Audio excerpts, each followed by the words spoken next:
If you're looking to improve accuracy, balance, or coordination in any movement that you're doing, try these wrist figure eights with me.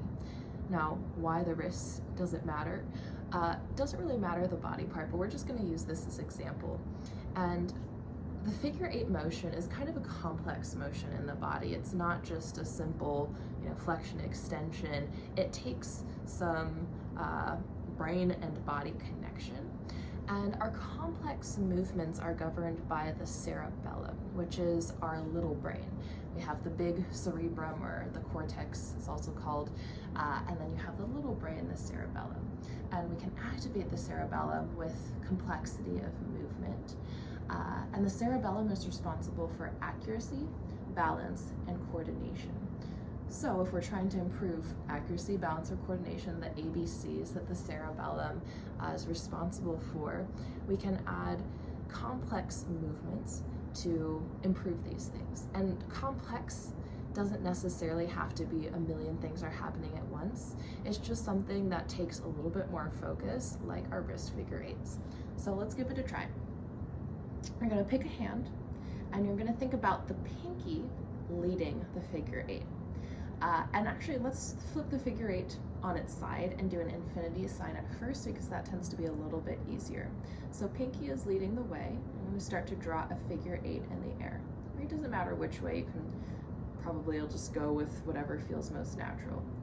And as you're drawing the figure eight, you'll notice that your wrist moves through flexion, supination, extension, pronation, all the movements that are capable at the wrist. And you can do that as slow or as fast as feels manageable in your body.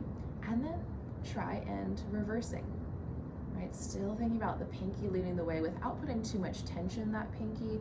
That's just kind of what's drawing the figure eight, right? And if that feels pretty simple, then we can flip it into a upright figure eight and do the same thing. And this, at least for me, is a little bit trickier, and we're trying not to move the whole shoulder so much. It's gonna naturally move with it, but really thinking about the wrist figure eight.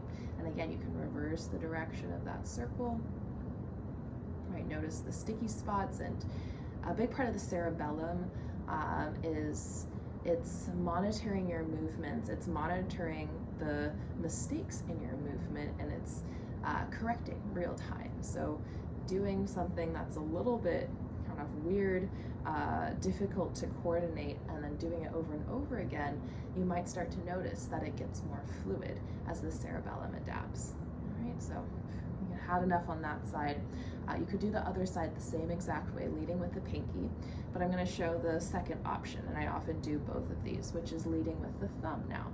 Again, we can start with the infinity sign, thinking about the thumb leading the way.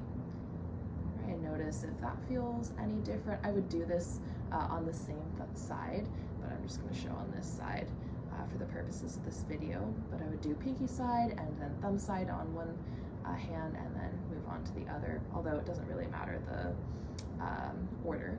And then you'll switch, and that feels a little odd for me, so this is something I have to work on, especially on this side of the body. It's a little less coordinated for me, right? And then again, you have your figure eights going up and down, and again, that is a little bit trickier for me, but it starts to smooth out the more I do it.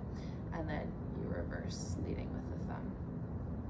And it's relatively simple, but when you do it, it feels pretty complex.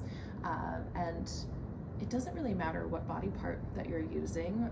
Any kind of complex movements will be helpful for accuracy, balance, and coordination, but the wrists are just kind of a nice accessible place. You can do this once you've gotten the hang of it. You can make it a little more challenging by doing this as you're walking, or doing this as you're on a single-legged balance, but taking it slow and progressing depending on kind of where you are. You don't want to jump right into the hardest challenge. You kind of build it step by step, but do some of these things before you're doing whatever type of balance work, whether that's on the hands or balancing on the feet, any coordination, accuracy work. You might find that it makes a difference.